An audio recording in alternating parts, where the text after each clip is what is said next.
Fyrir 8 árum áttu Jóhannes Bjarnason og Kristín Hilmarsdóttir kona hans von á tvíburum. Eftir stuttameðgöngu aðeins 17 vikur misti Kristín vatnið frá öðru fóstrinu og þau hjónin fóru í hendingskasti á sjúkrahúsið á Akureyri. Þetta gerist 16. júlí 2006. Og þegar að farið að skoða þetta í sónar þá kemur í ljós að drengurinn, hann segja fóstrið, það var lifandi, þrátt að vatnið var í farið. Og hann barðist hetjulegri baráttu því að hann gafst ekki upp fyrir en 3 vikur síðar þá fæðist hann náttúrulega andvana, 20 vikna gamall og heitir Jóhannes Gunnar í höfuð á ónefndumanni. Við þennan atburð að þá það gangur náttúrunnar að hitt barnið kemur yfirleitt alltaf á eftir. Þannig að við vorum í raun og veru undirbúin undir það að þarna kemi í raun og veru 2-falt áfall. En það ótrúlega gerist að hitt barnið kemur ekkert strax. Og sko hver dagur og hver klukkustund okkur var sagt 24 vikur svona viðmiðun til þess að sé þokkaleg von að barnið geti plumað sig og lifa þetta af. Og þessi mánuður, þessi biðmánuður sem að hann mörg ár að líða sko. Ég setti þarna á þessum tíma Íslandsmet, ég var lagður inn á kvennadeild, ég sem sagt lá inn á kvennadeildinni og í 40 daga hér á Akureyri og með konunni. Eldri dóttir þeirra flutti á meðan til ömmu og afa en þessi óvissu tími var fjölskyldunni allri afar erfiður og þá reyndu starfsmenn kvennadeildar sjúkrahússins á Akureyri miklir klettar. Séra Jóna Lísa, hún var nú svona stóðastytta. Vinir okkar og ættingjar. Og meðan við erum hér á Akureyri enda. Já. Og það má geta þess líka að yfir ljósmóðurinn hér, hún Inda, hún var náttúrulega,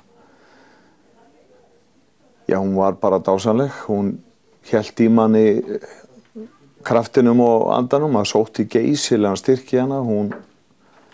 Hún talaði hlutina hreinskilnislega og gaf okkur alltaf von.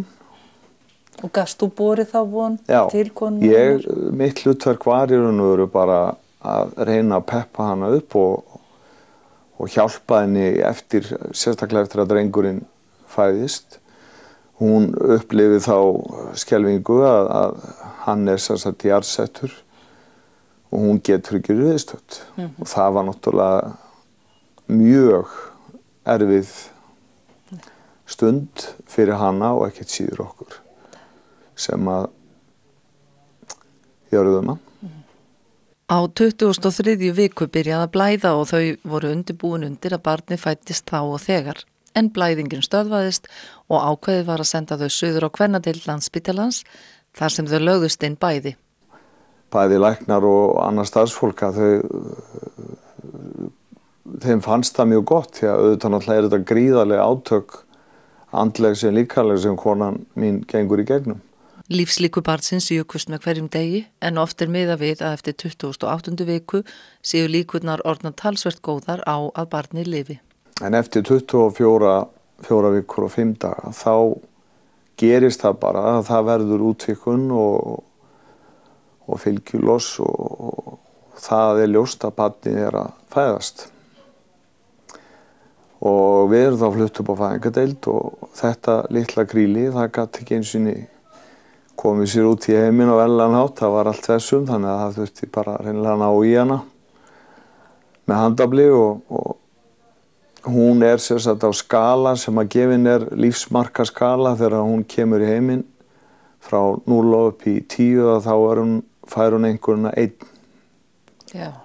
Og sá sem tekur á mót henni eftir fæðingu heitir Hróðmar og læknir og í raun og veru lífgjafi stúlkuna má segja því að hann hnoðar í hana lífinu. Kona mín þurfti að fara í aðgerð strax eftir fæðingu, hún alltaf búin að missa gríðarlegt blóð og þurfti að fara í aðgerð út af fylgjunni fyrir barninu og það, hún var sem sagt úr leik bara í nokkra daga og Hróðmar kemur svo þar sem ég sitt eiginlega bara algjörlega ráðvilltur inn á fæðingardeild ennþá og labba með mér alla leið yfir á vökkudeild og sýni mér stúlkuna sem þá var búið að tengja við öll þessi tæki og tól og öndunarvél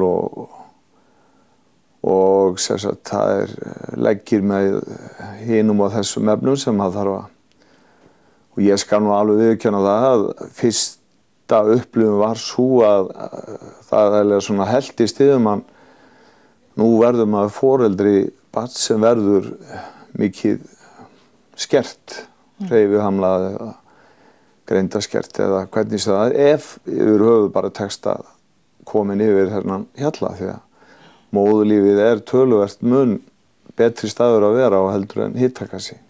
Ég ætlaði ekki að trúa mínu eigin augum hvað hún var lítil. Hún var náttúrulega milli 600 og 700 gramm og útlimir og líkamsholning þannig að hún á því sem sagt skeiði meðgöngu að hún með hár, fæðingarhár sem að náttúrulega yfirleitt eru farin þeirra og auðvitað það mikil upplifun fyrir hvern og einn að sjá svona litla mannveru sem þó á lífi. Hróðmar segir mér strax að það sé von og starfsfólki náttúrulega þarna vökkudeildinni náttúrulega bara líkt og hérna vænglausir englar. Hún fæðist 7. september, hún átti að fæðast á aðfangadag og við útskrifuð af vökkudeild á aðfangadag og það var mjög skrítinn aðfangadagur að segja og þá við búin að vera inn á sjúkrahúsi frá 16. júlí og auðvitað náttúrulega orðin bara eiginlega bara orðin smituð af þessu öryggi sem að fylgi því að vera þó á sjúkrahúsi með allt þetta fagfólk og allt í einu við bara sett, við útskrifuð og eins og yfirlæknirinn sagði, erfiðasti hjallinn ofta af hospítalæra foreldrana, þetta öryggi sem maður hefur og auðvitað var maður skelfingu lostinn fyrstu dagana bara barnið. Það enginn hérna til að hjálpa okkur ef eitthvað fer úrskeiðis. Ég á eiginlega ekki til orði að lýsa því starfsfólki og þessari hlýju sem og þessari hjálp bæði andlegri og þessari hvatningu og þessari fagmennsku sem sá í hverju einasta handtaki og vissulega komu tímar sem voru erfiðir, hún veiktist og þurfti að fá meiri hjálp á öndunarvél og hún komst yfir það, hún fekk sýklalyf strax og það alltaf það alltaf fullkomin fagmennska. Kona mín, henni tókst að framleiða mjólk og mjólkaði, við settum hann í frysti, gáfum henni móðurmjólkina í gegnum sondu, gegnum sprautu og það líklega bjargar hennar lífi því að hún fær náttúrulega mótefni og fær í gegnum móðurmjólkina öll þessi efni sem hún þarf. Okkur var gerð grein fyrir því mjög fljótlega í ferlinu fyrir sunnan að svona rússíbani að hann getur haft í raun og veru það með tvíbent, hann getur valdið því að það verður mikið sundurlyndi því að tilfinningaskalinn svo hátt uppi, það svo mikið spenna og hann getur líka styrkt sambandið. Og í okkar tilfelli þá var sem betur fer sú hliðin kom upp að við bara styrktumst og hjálpuðum hvort öðru ásamt því að fá náttúrulega gríðarlegan stuðning frá fagaðilum inn á sjúkrahúsinu, sjúkrahúspresturinn, svo ég nefni dæmi Vigfús Ég var nú steinhissa þegar ég sá hann fyrst. Hann kom í Manchester United treyju og í jakka. Ég hugsaði við að þetta prestur.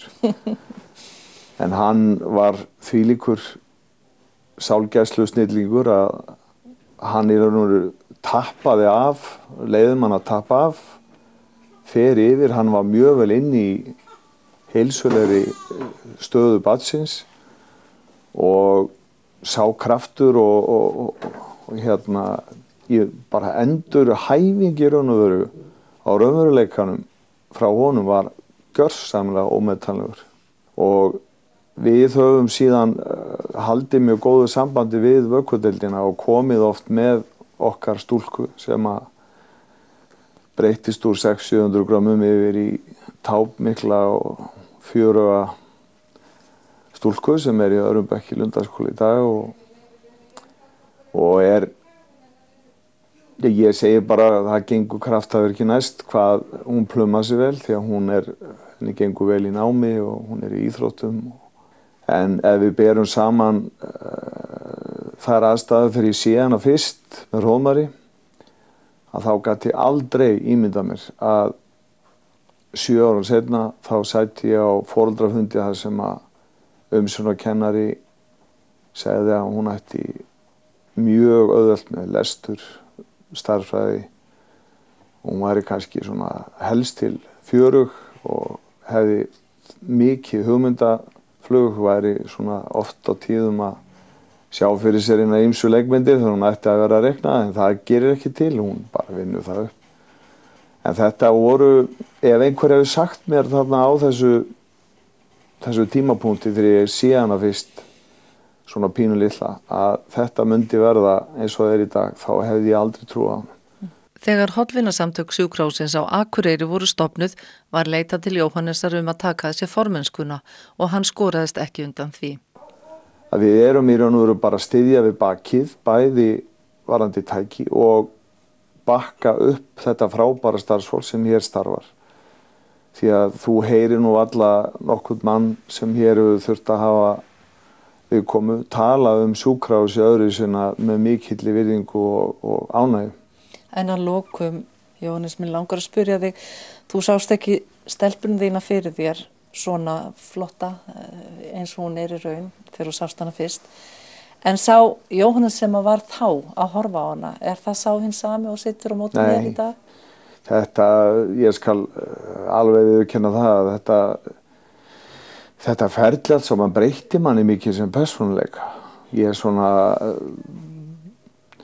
Ég náttúrulega íþróttafræðingur og íþróttakennari og þjálfari og maður hefur svona kannski haft það orðspor á sér að vera svona frekar harður og ekki vilja mikið kannski gefa eftir í samskiptum við. Svolítið töffari, segðu það bara. Já, en við þessa upplifun þá gjörbreytist maður og maður fer að átta sig miklu betur á því að nemendur manns í skóla þeir þurfa að slaka, í raun og veru opnaðist bara þessi veröld, það eru svo margir sem þurfa öðruvísi meðhöndlun heldur en kannski meðalnemandinn eða kúrfan gerir ráð fyrir að sé og maður svona fór að slaka út endum til nemanda sem maður þurfti á því að halda og það sem maður kannski mest breyttist var það að í staðinn fyrir að vera svona stöðluð vinna að þessi lífsreynsla breytti þannig að manni fór að þykja miklu meira vænt börnin